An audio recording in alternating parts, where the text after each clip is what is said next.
One smart home product I'm honestly super thankful for whenever I'm not at home, and admittedly that doesn't happen too often, but when I'm out and about, then these smart home cameras are honestly so great for having that extra peace of mind and knowing exactly what's going on at home. But if this was the perfect product, then I wouldn't be making this video in the first place, because there's actually one major problem, and it has to do with this little Google logo here on the bottom. But honestly, the privacy problem of these smart home cameras is not specific to Google. This is actually probably one of the better ones. It's actually a problem that affects the whole industry. And that's why I've decided to tackle this and try to build my own that does things completely differently. Now, I'm honestly a little nervous because for the most part, I've done a bit of software engineering, but nothing in the hardware space. So honestly, this could go terribly wrong, and I think you will see some of that very soon. Now, a couple years ago, my family and I drove off on a holiday, and days later we got a call from one of our neighbors saying that our house was surrounded by 3 police cars. And that's not the kind of news you want to hear, and you can just accept and then sleep calmly again. No, my dad actually drove back home to check and see if everything's alright. And luckily it was just a false alarm.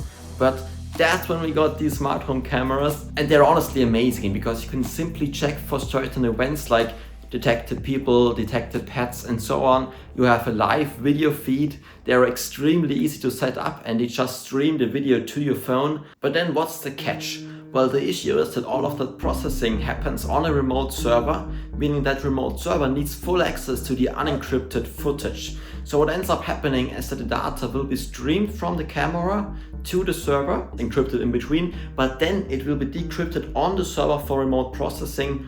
And you might think, okay, well, you can probably trust these companies with doing a good job of keeping the data on the servers while it's being processed or maybe even stored secure. But the opposite is actually the case. For example, Amazon Ring allowed certain employees to view footage from their customers.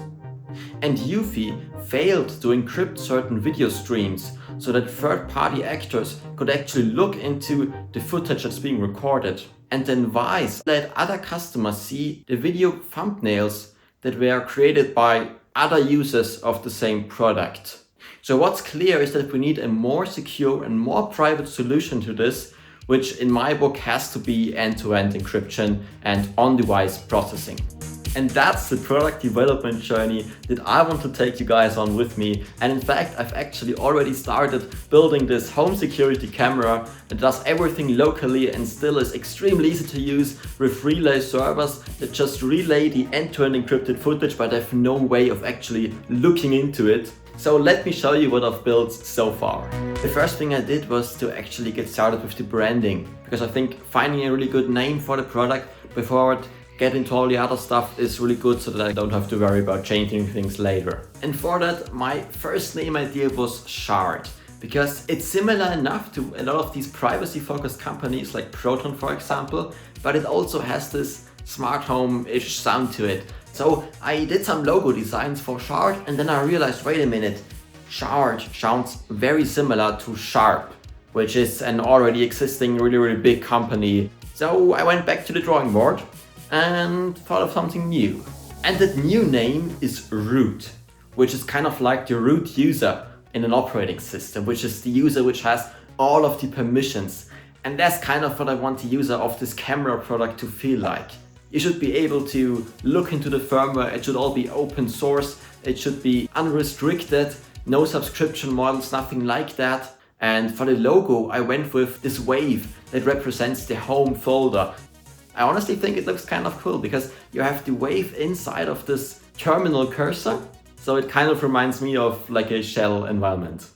Now with the branding figured out, the next thing that I wanted to take on is building a website to make things legit. So I started looking for a domain, and that's where I started to regret the naming choice already, because as you can imagine, root is a very generic name. So all of the good ones like root.com or root.tech, even ones like root.site, were already taken. So I ended up going with rootprivacy.com, and for the actual design of the website I wanted to go with something retro, slightly sci-fi, with a touch of Swiss design, with these clearly defined lines. And I looked at some examples on Dribble for Swiss design. I also took a look at the Planet Scale website, which I really like, and also at the Ghosty website, which is a terminal that I use. I always really liked this animation with the ones and zeros and the other ASCII symbols. And I'll probably play around with the styling a bit more in the future as well. Some parts of this are still placeholder, but let me quickly tell you what kind of tools I've used to build this. And no worries, I won't get into the technical stuff too much. So the website uses Svelte and SvelteKit as the framework. If you've heard of React, then it's kind of similar, but it has some performance benefits because there's no need to actually ship a runtime. Now for styling, I've used Tailwind CSS together with Shadcyan and Svelte, which is a port of Shadcyan components, and I'm not using too many at the current point, but for example the buttons are already from the component library.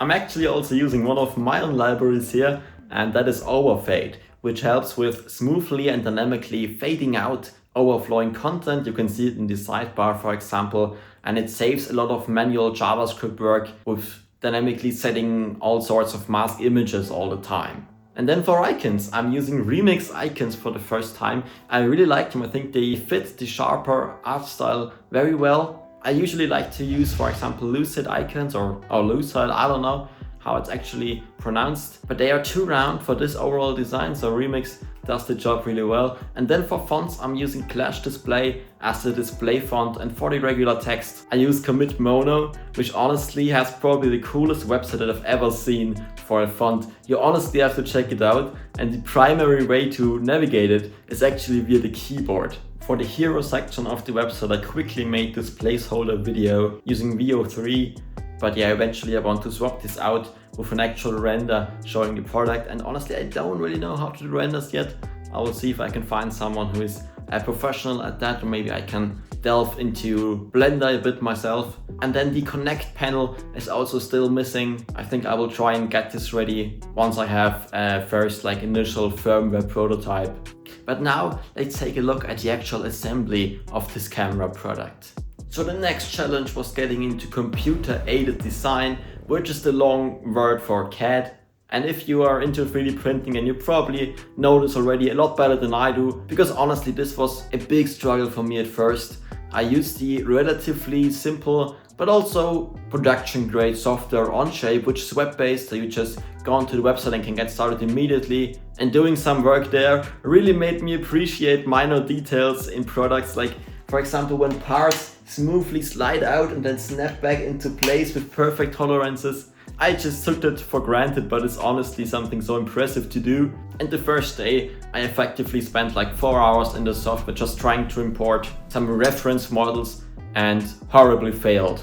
But after I got this sorted out, I started by making a cube-shaped mock-up for the camera, which is a design that I had in mind. But when I assembled the parts list, I quickly realized that all the parts put together would form the shape of a thin and long rectangle.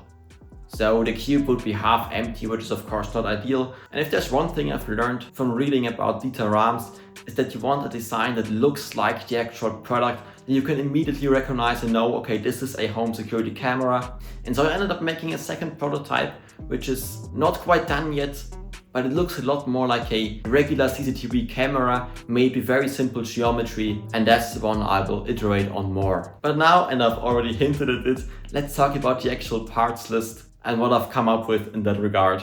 So, shopping for parts has honestly been a little more involved than I would have liked, but I was positively surprised by how big the maker community actually is, and how many websites and how many shops and how many tutorials you can find online. But that was kind of part of the issue as well, because I was often seeing conflicting information here and there, hopping between forums to figure out which parts work together. And then something I had in mind for the entire process of building this parts list was to ensure that all of these parts would be relatively easy to assemble, and that for me would mean that there's no soldering required. So let's take a look at the parts that I've actually picked.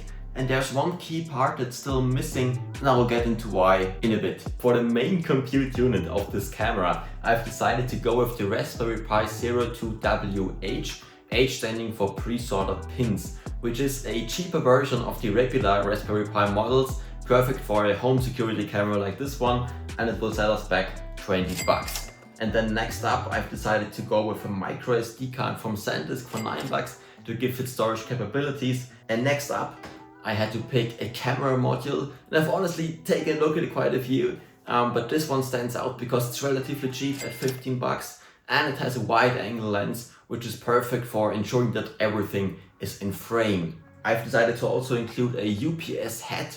UPS stands for uninterrupted power supply, meaning that even when you pull the plug, this thing can continue to provide energy using a built-in battery for a couple of hours, which is great to keep your home safe even during power outages, and something that most smart home cameras actually don't do.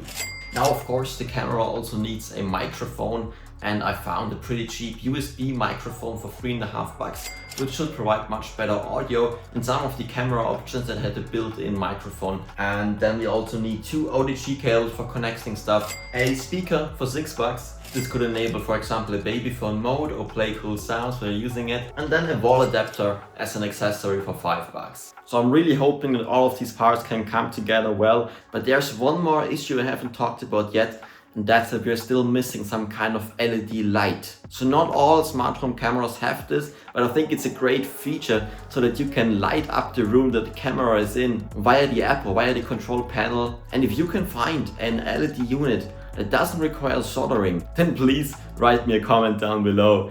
So all of these parts need to be fitted into one shell that I will have to prototype. So I've decided to order the Bambu Labs P2S FDM printer, which is the successor of the very popular Bambu Labs P1S. And then for filaments, I've decided to just go the standard route with PLA, which is a biodegradable and very easy to print plastic, with the downsides being that it's not perfectly suited for mass production because the parts can actually melt under pretty low temperatures. For example, I think it's around 50 degrees for PLA. And another problem with PLA is that it's not very flexible. So for any snap-on parts, I've decided to also order some PETG, which is similar to what you can find in plastic bottles. And that sums up pretty much everything I've done so far. I'm really looking forward to building the first prototypes and working on the code. And if you're interested too, then please hit the subscribe button, and I will see you guys hopefully soon, depending on how things go.